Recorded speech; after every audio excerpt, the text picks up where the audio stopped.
Welcome back, everybody. Today we're going over this little light right here. This is the Inforce APLc, C standing for compact. Now, over the last probably 2 to 3 years, there's been a few companies putting out lights that are sort of designed for concealed carry, slimmer lights with a little bit lower output than some of the huge lumen monsters that are becoming more and more popular, but they're easier to carry. So this is Inforce's answer to that. Now, this particular one is the Glock model. They also make a 1913 model or a Picatinny rail model for other pistols. So let me just get into that real quick. This one, of course, you guys have probably seen it on my SIG P229 during the intro, and also a couple different Glock 19s. I was just sort of trying that to see if it would work, kind of thing.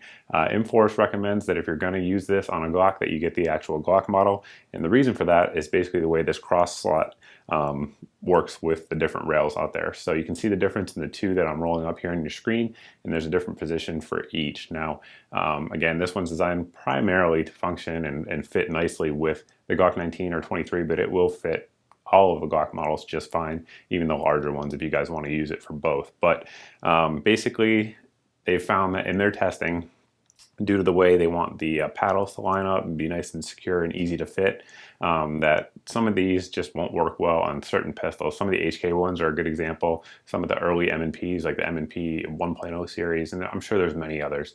And while this one will work with some 1913 style rail pistols, they recommend that, again, you get the one for the Glock if you're going to use it for Glock, and if you're going to use it on everything else with the 1913 rails, you get that one, just to make sure the fit is nice and snug and secure as it should be. So no more rambling on that for me here. What we're going to do next is step outside and take a look at the beam pattern of this little light, see how it compares to a couple different offerings out there on the market. Come inside, take a look at the details, and at the end we'll let you know what we think of it overall. Just to give you a frame of reference, the end of that fence is about 35 feet away from where we're standing right now. What you're seeing is the light from the APLc. You can see a little bit of an edge there coming into the right side of your screen. I have the aperture on my camera set so that it kind of looks like what it looks like here to my eye, so you guys can get a pretty good idea of what you can see. But you can see we do have a hot spot. The camera focuses, not too much of an edge, and then we do have some spill as well. Again, this is a pretty big area that we're actually looking at. Inside of a room, the whole room certainly would be lit up with it, but just to kind of give you a comparison of much like brighter, sort of more powerhouse type light, here we have the light from a Streamlight. This is the TLR1 HL, the 800 lumen light, and that thing has just a crazy hot spot, and you can kind of see over here on the right the APLc. So you're definitely giving up a little bit of brightness for sure, but of course it's much smaller and much lighter than the TLR1. So that's sort of how those two compare. And then we have the APLc here, and then right here we have the big brother, the new generation APLc. So APLc on the right, rather, APL on the left. I think I said it wrong there, but APLc on the right, APL here on the left. Kind of looks like the APL itself might have a little bit less of a defined hotspot. Maybe that's due to just being a little bit brighter overall. The edge there is still there, as you guys can see. And again, this over here on the right is the APLc. You can kind of see, looks like we're giving up a little bit of power there in terms of overall output. And there again, this is the APL, full-size APL. So back to back, sort of on the fence, you can see hotspots, pretty similar actually, I'd say. But APLc, doing a quick scan. And then we have the APL. With the beam comparison out of the way, we'll go over the actual function of the light. So we have two paddles on the rear here. They function exactly the same with each one. So in that regard, it is truly ambidextrous. So if you want a momentary on, you're just going to press and hold the paddle, and whenever you release, it will go off. If you want a constant on, you're just going to tap it real quick, and that will give you the constant on function. Whenever you want to turn it off, you just tap it again, and it will go off. So that's how it works. It works the same with both paddles. The body of the light is made out of a glass reinforced Zytel, so actually pretty similar to what Glock frames are made out of for folks who are used to that. And one difference between this and some of the other Inforces is sort of where the bezel interface is.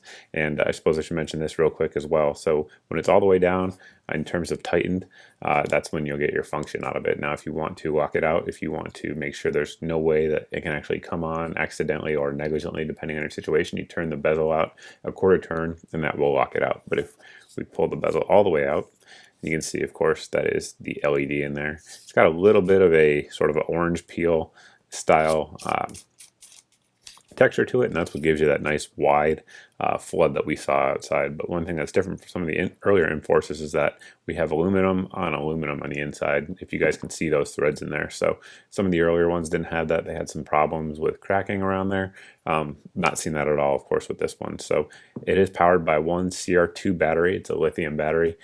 These aren't super common. They're pretty common for cameras and stuff like that, but they couldn't put the CR123 in there and make it the same overall size. So I just put that back in, and again, just tighten it down when you want to close it up. Now, in terms of construction, another notable point versus some of the earlier Inforces is that, well, I think some of the earlier ones had sort of a little clamping mechanism. These ones here have a steel rod going across that's going to go through the slot on your Glock pistols, and it interfaces with a little steel piece that's inserted over here as well. So metal on metal, a little bit more durable, a little bit more long lasting, if you will, for harsh environments. Mounting the light up on your pistol is a pretty simple process. However, it is snug. I will absolutely say that. So here we have our Gen 3 Glock 19 as our demo pistol, and basically just going to line it up on the rails. And what you want to do is make sure that this slot is lining up rather with the slot in your Glock rail, of course. So we're just going to move it down until that is the case. I went a little bit too far. Again, it is somewhat snug. So we're just going to bump that up a touch. That should be close. Yep, there, we're good. Now at this point, you're just going to take your flathead screwdriver and screw it down. You don't want to over tighten, and that's true with any weapon light because especially with polymer frame pistols, the frame is designed to flex under recoil. So just sort of snug it down and it'll be in place there. All of the guns you see here are Glock 19s, and I mounted up a few different lights on them to sort of show you the pros and cons, size-wise, of the APLC versus some of the other offerings. So, of course, versus the standard Gen 3 APL, and that one was the one that we were using outside to compare it to in terms of output. That one's going to give you 400 lumens. This one, of course, is going to give you the 200 lumens. Runtime is an hour and a half, but as you guys saw, their 400 lumens isn't necessarily twice as bright as 200 lumens. It's not how it works. It works on sort of a sliding scale, but you can see, of course, the big difference in terms of length. So if you're concealed carrying this, having the APLC that comes basically flush with the muzzle, for some folks will be an advantage over the standard APL that's going to stick out about a half an inch longer. Now, when you compare it to some of the other weapon lights, popular weapon lights on the market, it's even more so. So, of course, we have the X300 Ultra here, very good light by Surefire, but it's definitely much larger in terms of profile. Sticks out probably an inch and a quarter longer, and it's definitely wider as well, especially for folks who are carrying inside the waistband. That's something to consider. But good light overall. It's just heavier as well. This APLC weighs in only at 1.87 ounces. That's with the battery in there, so very lightweight overall. And then versus the TLR series from Streamlight, again, you can see basically the whole bezel of the TLR is sticking out, and again, it's much, much wider. In terms of holsters, there are companies making holsters for this setup here. So we have our Glock 19 with the light on there, and this one here is from Priority Holsters. Both of these will be. This particular one's inside the waistband rig with the little wing that some folks like. And then we also have one without the wing, which I personally like. So a couple different options out there, but holster makers are available. We'll put a link for these folks down below. We covered most of the important features on the light with the exception of price. I know everybody always wants to know that. So these, generally speaking, and I looked around online before making this video today, and they're generally going to come in somewhere between $115 and $125, depending on the model, color, and different features out there and where you're getting it, of course. So it comes in this sort of gray, blackish color, and then it also comes in an FDE color that I think looks kind of cool.